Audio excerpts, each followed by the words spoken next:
Halo, malam Bu Mona. Selamat malam Bu. Bu Mona, boleh tahukah sebelumnya kena kanker apa?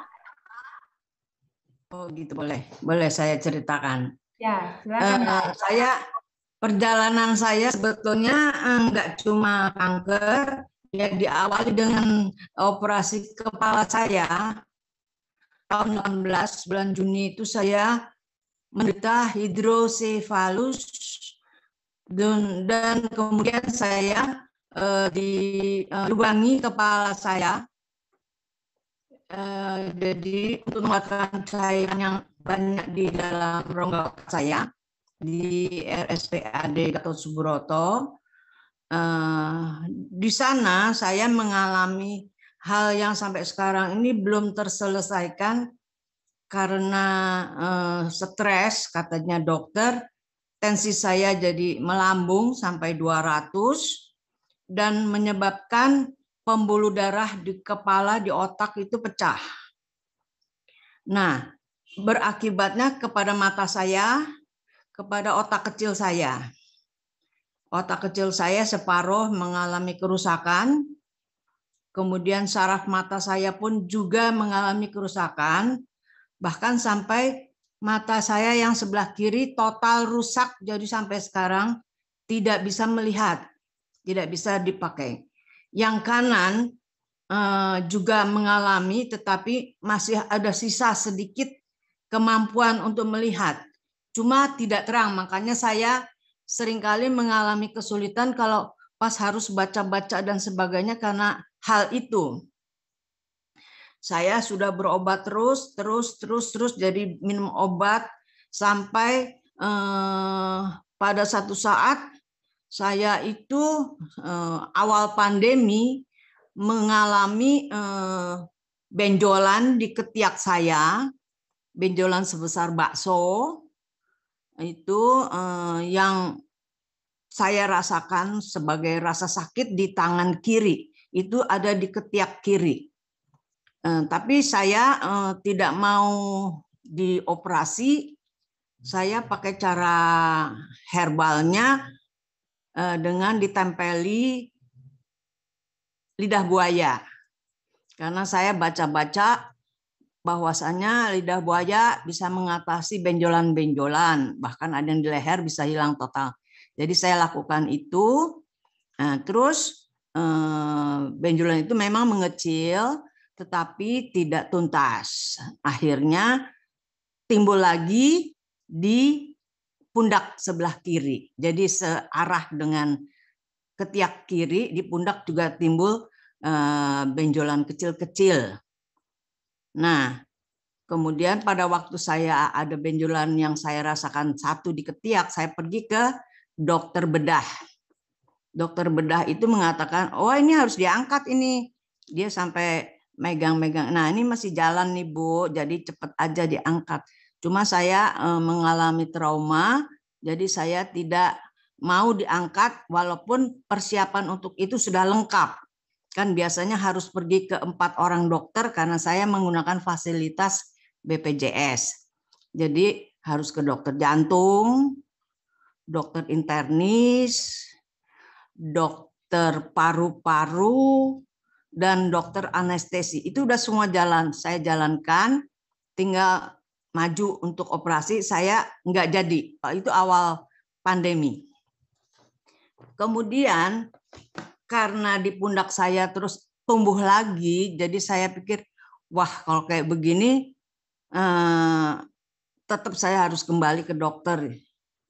Waktu itu kan baru hanya ada yang di ketiak saja. Tapi setelah tumbuh lagi di pundak, saya bilang, waduh makin jadi dong ini ya. Saya pergi kembali ke dokter itu. Dokter itu juga mengatakan, Ibu sekarang sudah siap untuk dioperasi.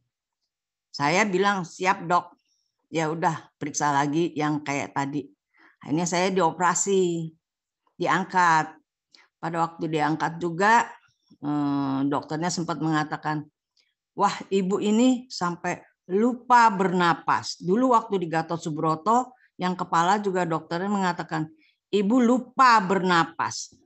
saya berpikir itu maksudnya apa gitu ya. Tapi kok yang di sini yang untuk pundak ini yang dioperasi itu kok dokternya kok pinter gitu kan, saya jadi bisa cepat. Ya mungkin saya pikir saya dalam keadaan ya kalau didiamkan mungkin berlanjut, sayanya hilang lah gitu ya. Saya pikir begitu dari segi orang awam ya. Nah, terus yang setelah dioperasi di ketiak saya dan pundak saya, terus dibiopsi. Dibiopsi terus hasilnya mengatakan bahwa saya terkena kanker, katanya itu tuh benjolan itu kanker limfoma. Nah, udah akhirnya saya dikirim ke dokter onkologi. Dokter onkologinya dari tempat itu dikirim lagi ke tempat yang lebih tinggi kelasnya, rumah sakit. Itu di sana saya ketemu sama dokter onkologi. Terus akhirnya saya ketemu sama dokter onkologinya khusus untuk darah. Jadi yang bertitel SPD Kahum. Kahum itu kan konsultasi hematologi onkologi medis. Saya pergi ke sana.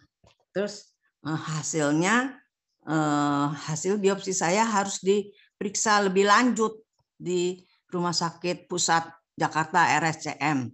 Tunggu 2 minggu hasilnya. Dari hasil itu akhirnya dinyatakan memang limfoma gitu kan. Nah, terus oleh dokter saya, terus saya belum disuruh apa-apa, belum disuruh kemo. Pada awalnya sih memang ada dokter, saya salah ke dokternya yang untuk buah dada, karena saya belum mengerti harus kemana. Dokter buah dada bilang juga memang hanya satu jalan Ibu, harus kemo. Udah diresepkan segala. Tapi akhirnya saya pindah dokter, dokternya harus pakai yang ada titel Kahumnya. Jadi saya pergi ke dokter yang bertitel Kahum. Itu spesialis darah, karena masalah limfoma itu adalah masalah darah, yaitu getah bening. Dan dokternya nggak menganjurkan saya untuk kemo. Dia bilang begini, Ibu berjemur saja di matahari, sama olahraga saja. Karena dia ceritanya keponakannya ada yang sama seperti saya, sembuh begitu. Ya udah, saya lakukan jemur matahari 1 hari, terus olahraga pakai sepeda statis. Tetapi makin hari benjolan yang ada di pundak saya kok makin gede gitu kan. Saya bilang sama dokternya, "Dok, ini kok makin gede, Dok?" "Oh ya, kalau gitu Ibu siap untuk dikemo." Ya, saya nggak bisa bilang A, B, tapi saya nyerah aja. "Ya dok, saya siap." Akhirnya jalanlah, saya harus dikemo dengan segala pemeriksaan ya, darah dan sebagainya tuh. Akhirnya saya dikemo. Berjalan 1 kali selesai. Setiap kali kemo itu kita mengalami pemeriksaan 1 minggu kemudiannya, periksa darah, HB, leukosit, trombosit, hematokrit, dan segala jenis sel-sel darah putih yang beragam-ragam itu. Nah, kedua, kalau ya. Iya, maaf. Kira-kira mulai minum hemohimnya kapan nih, Bu? Nah, itu saya cerita itu seri pertama. Saya tidak kenal dengan hemohim, belum kenal. Oke. Ya.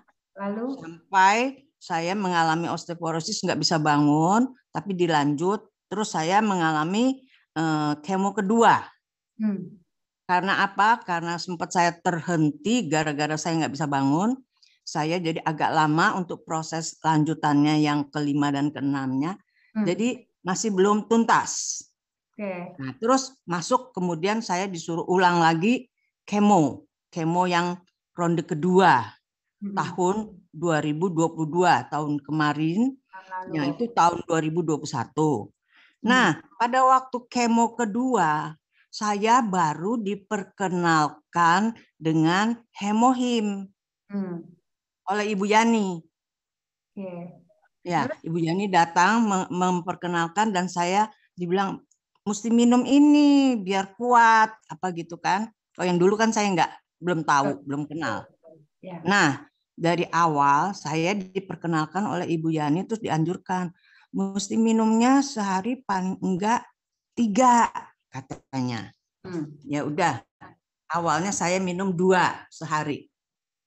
Kemudian dikasih tahunya ya kudu tambah deh, jangan 2 katanya. Ya 3 ya. Akhirnya saya ikutin 3 sehari. Nah, terus berjalanlah kemo itu. Setelah kemo, biasanya efek pada sel-sel darah itu drop setelah kemo. Iya, betul. Karena memang kemo itu merusak, mematikan, menghancurkan gitu ya, sel-sel baik hancur.